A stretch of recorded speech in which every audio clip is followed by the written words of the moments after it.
नमस्कार दोस्तों, मैं हूँ पंकज। भारतीय राजाओं में सबसे महत्वपूर्ण एक राजा सम्राट हुए हैं तथा वे दुनिया को प्रभावित करने वाले 100 व्यक्तियों में गिने जाते हैं। उनका महत्व इतिहास में बहुत बड़ा है। मैं बात कर रहा हूँ सम्राट अशोक की। आज मैं अशोक इस किताब का बुक रिव्यू देने वाला हूँ।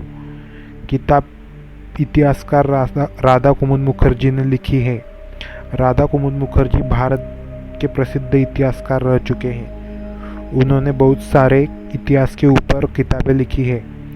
उनमें से ancient Indian education, Brahmanical and Buddhist, man and thought in ancient India, Chandragupta Maurya and his times इत्यादि किताबें हैं। राधा कुमुद मुखर्जी 1957 में पद्म भूषण से सम्मानित भी है।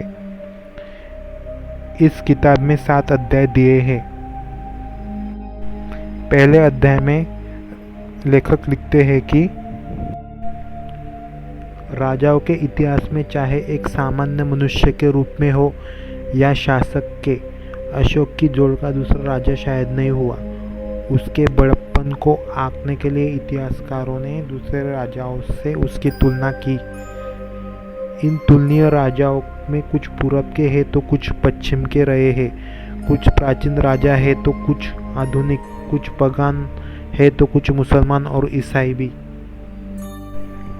अशोक राजा इतना महान था कि उससे तुलना करने के लिए कई इतिहासकारों ने अशोक के महानतम छवि होने के कारण कई राजाओं को उसके कतार में बिठाया है। किताब में अशोक के दंत कथा का भी जिक्र किया गया है। लेखक उसके बारे में कहते हैं कि अशोक के इतिहास की जानकारी के लिए जहाँ तक दंत कथाओं का संबंध है, चाहे वे लंका की हो या भारतीय, वे उसके प्रारंभिक जीवन के बारे में ही अधिक कहती है, जबकि उसके लेख बाद के जीवन पर, जब वह सम्राट था, प्रकाश डालते हैं। जहाँ दंत कथाएं प्राय मौन हो जाती है, इन दोनों साधनों में यदा कदा मैथक्य भी मिलते हैं। वैसे घटनाक्रम के बारे में इनमें वैषम्य ही अधिक है। इस वैषम्य की स्थिति में हमें अभिलेखों के प्रमाण को ही मान्यता देनी होगी, क्योंकि वे उसके समकालीन और दस्तावेज है। अपरंच स्वयं इन दंत कथाओं में भी आपस में विरोध है। उन पर अधिक विश्वास न करने का एक कारण यह भी है। अशोक के बारे में प्राचीन बौद्ध ग्रंथों में भी बहुत सारी जानकारी हमें उपलब्ध होती है। लेखक ने यहाँ पर दीपवंश और महावंश का जिक्र भी किया है। उनमें अशोक के पिता बिंदुसार और उनकी 8 रानियां तथा पुत्रों का जिक्र आता है। महावंश में उसके परिवार के गुरु का नाम जनसान था, जो एक अजीविक साधु था। इससे इस बात का खुलासा हो जाता है कि अशोक अजीविकों को आश्रय क्यों देता था। धर्म का जन्म मौर्यों के क्षत्रिय वंश में हुआ था, ऐसा किताब में लिखा है। अशोक साम्राज्य में राजा बनने से पहले एक प्रांत में वाइसराय के रूप में नियुक्त था। किताब में बौद्ध धर्म से जुड़े हुए ग्रंथों के संदर्भ भी दिए हैं। आगे बिंदुसार की कई रानियां वगैरह का जिक्र आता है। अशोक के इतिहास में किताब में बताया गया है कि यदि लंका के इतिवृत्तों पर विश्वास करें तो मानना होगा कि उसके सिंहासन पाने और अभिषेक के बीच 4 वर्षों का अंतर रहा। एक तर्क यह दिया गया है कि उसे उत्तराधिकार के लिए युद्ध करना पड़ा था। लेखक ने अशोक के विरुद्ध देवानम प्रिय अर्थात देवताओं का प्यारा और प्रियदर्शी अर्थात देखने में प्रिय अर्थात सुंदर, इसके बारे में भी बताया है। आगे लेखक लिखते हैं कि अशोक को साम्राज्य की नींव रखने का कष्ट नहीं उठाना पड़ा। उसका दादा चंद्रगुप्त मौर्य यह कार्य पहले ही कर गया था। चंद्रगुप्त मौर्य ने जो साम्राज्य अपने बेटे के लिए छोड़ा, उसका विस्तार अफगानिस्तान से प्राय मैसूर तक था। लेखक ने किताब में बहुत सारे अशोक के शिलालेख चट्टान लेख प्रस्तुत किए हैं। अशोक के एक चट्टान लेख में कलिंग विजय का भी जिक्र आता है। लेखक किताब में बताते हैं कि युद्ध के क्रूर परिणामों का अशोक के भावुक हृदय पर बड़ा गहरा प्रभाव पड़ा और उसका चरित्र ही बदल गया। उसका व्यक्तिगत और सामाजिक जीवन बदल गया। लेखों में कहा है, कलिंग विजय के बाद देवताओं के प्रिय द्वारा धर्म का अध्ययन, धर्म का प्रेम, धर्म का अनुशासन अच्छी तरह हुआ है। शस्त्रों की विजय सबसे बड़ी विजय नहीं है, बल्कि धर्म की विजय सबसे बड़ी विजय है।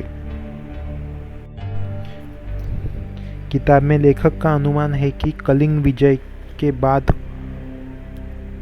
ऐसे युद्ध के रक्तपात से अशोक का दिल पिघल गया अथवा उसमें परिवर्तन आ गया और वो बौद्ध बन बैठा। लेखक ने टिप्पणी में महावंश का जिक्र भी किया है। महावंश के अनुसार निग्रोध ने अशोक को बौद्ध बनाया था। निग्रोध अशोक के बड़े भाई सुसाम का पुत्र था। कलिंग विजय के बाद अशोक ने पहली धर्म यात्रा की थी और सम्राट अशोक बोध गया था। लेखक ने चट्टान लेख का हवाला दिया है। अशोक के धर्म परिवर्तन का असर उसके व्यक्तिगत जीवन पर, प्रजा पर तथा उसकी सार्वजनिक नीतियों और प्रशासन पर भी पड़ा। कुछ पर्वों पर बौद्ध उपोषितों के दिन मछलियों का वध, घोड़ों और बैलों का दागना और बैलों, बकरों, मेंढों, सुअरों या दूसरे जानवरों को बधिया न करने की मनाही कर दी गई थी। वैसे ही प्रजा के बारे में भी बहुत सारे चट्टान लेख हैं। जैसे सड़कों पर भी मनुष्यों और पशुओं को छाया देने के लिए बरगद के पेड़ लगवाए, अम्रवाटिकाएं लगवाई, हर आधे कोस पर कुएं खुदवाए, सराय भी बनवाई, अनेक भोसले मनुष्य के लिए बिठाए। अशोक के काल में तरह तरह के दिव्य दृश्यों के प्रदर्शन के आयोजन किए जाते थे, जैसे हाथी, अग्नि ज्वाला और दीप मंडलिका आदि जुलूस निकलते थे। इसके पूर्व सैनिक प्रदर्शन और खेल तमाशे हुआ करते थे। लेखक का एक वाक्य जुलूसों के बारे में भी है, जो कुछ ठीक नहीं लगता। लेखक ने जुलूसों के यहाँ हिंदू देव प्रतिमाओं को जानबूझकर बैठाने का प्रयास किया है, क्योंकि लेखक एक ब्राह्मण धर्म को मानने वाला है तथा ब्राह्मण धर्म से प्रभावित है। स्वयं एक ब्राह्मण है। इस वजह से उन्होंने बुद्ध के प्रति प्रतिमाओं और मूर्तियों के जुलूस में ब्राह्मण यानी हिंदू धर्म के देव प्रतिमा रखे होंगे, इसीलिए संदेह निर्माण करने का प्रयास किया है। अशोक जुलूसों में बुद्ध की ही मूर्तियां रखा करता था, देव देवताओं की नहीं। किताब में लेखक ने अशोक द्वारा चैत्य बनवाने के बारे में लिखा है तथा अशोक द्वारा बौद्ध भिक्षु के लिए दान आदि वगैरह है। एक स्तंभ लेख में कोनागमन बुद्ध के स्तूप का आकार दुगुना कराया और अभिषेक के बाद स्वयं आकर पूजा की और शिलास्तंभ लगवाया। मैं आपको यहाँ बताना चाहता हूँ कि कोनागमन बुद्ध यह गौतम बुद्ध से भी पहले के बुद्ध हुए थे। 24 बुद्धों में एक का नाम जो तीसरे बुद्ध थे, उनका नाम कोनागमन बुद्ध था। अशोक ने धर्म महामात्रों जैसे पदाधिकारियों को भी नियुक्त किया था और उनमें से कुछ प्रादेशिक हर 5 साल में धर्म उपदेश देने के लिए जाते थे। किताब में बहुत सारे चट्टान लेखों का हवाला दिया गया है जो प्रजाहित कार्यों के लिए प्रोत्साहित करते हैं, जैसे अस्पतालों का निर्माण, चिकित्सकों का, दवाओं का, कुओं का, धर्मशालाओं का आदि के बारे में है। अशोक के शासन के बारे में यहाँ लिखा है कि अशोक का शासन आंशिक रूप से सीधे सम्राट के अधीन और आंशिक रूप से स्थानीय अर्थात वाइसरायों गवर्नरों के अधीन था। अशोक के स्तंभलेख में लिखा है कि जैसे कोई अपने बच्चे के लिए कुशल भाई नियुक्त करता है, वैसे ही प्रजा के हित और सुख के लिए रज्जुक नियुक्त किए गए हैं। वे निर्भर होकर निस्वार्थ भाव से और प्रसन्नचित्त अपने कर्तव्यों का पालन करें। यानी अशोक ने प्रशासन में जो अधिकारी नियुक्त किए थे वह अपने जिम्मेदारी से जैसे अपने स्वयं के बच्चे के लिए आप जिम्मेदारियां निभाते हैं, वैसे ही सलूक आपके प्रजाजनों के साथ करें। आगे किताब में बहुत सारे चट्टान लेखों के बारे में बताया गया है। अशोक ने एक चट्टान लेख में खुद को खुलेआम बुद्ध शाक्य अर्थात बौद्ध कहा है। एक मत यह भी बताया गया है कि वह जैन था। अशोक ने उन स्तूपों को खुदवा डाला था जिसमें बुद्ध की धातुएं रखी हुई थी। उन धातुओं को उसने विभक्त कर 84,000 स्तूप बनवाए। अशोक ने अपने साम्राज्य में बहुत सारे विहार स्तूप बनवाए तथा बौद्ध भिक्षुओं को बहुत सारा दान भी दिया था। अशोक ने अपने पुत्र पुत्री को श्रीलंका भेजा ताकि धम्म का प्रसार हो। लेखक किताब में सामाजिक अवस्था के बारे में बताते हैं। समाज धार्मिक और लौकिक वर्गों से बना बताया गया है। धार्मिक वर्गों में ब्राह्मण, श्रमण और अन्य पाषंड अर्थात विभिन्न विसंवादी संप्रदायों के अनुयायी शामिल थे। अशोक के समय में इन विसंवादियों में प्रमुख थे निर्ग्रंथ यानी जैन और अजीवक। अजीवकों को उसने गुहावास भी दान दिए थे।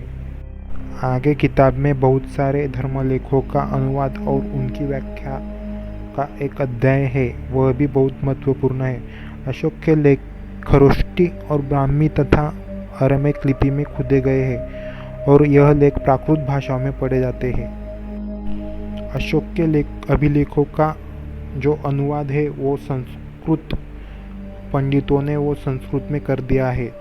इसके बारे में भाषा तज्ञ राजेंद्र प्रसाद सिंह का मत है कि जैसे RC मजूमदार, रायचौधरी, के दत्त से लेकर मुखर्जी और RS शर्मा तक सभी इतिहासकारों ने अशोक के अभिलेखों पर उसकी उपाधि को देवानंपिय या देवानंपिय राज पढ़ा है और संस्कृत के आधार पर इसका अर्थ किया है देवताओं का प्रिय राजा।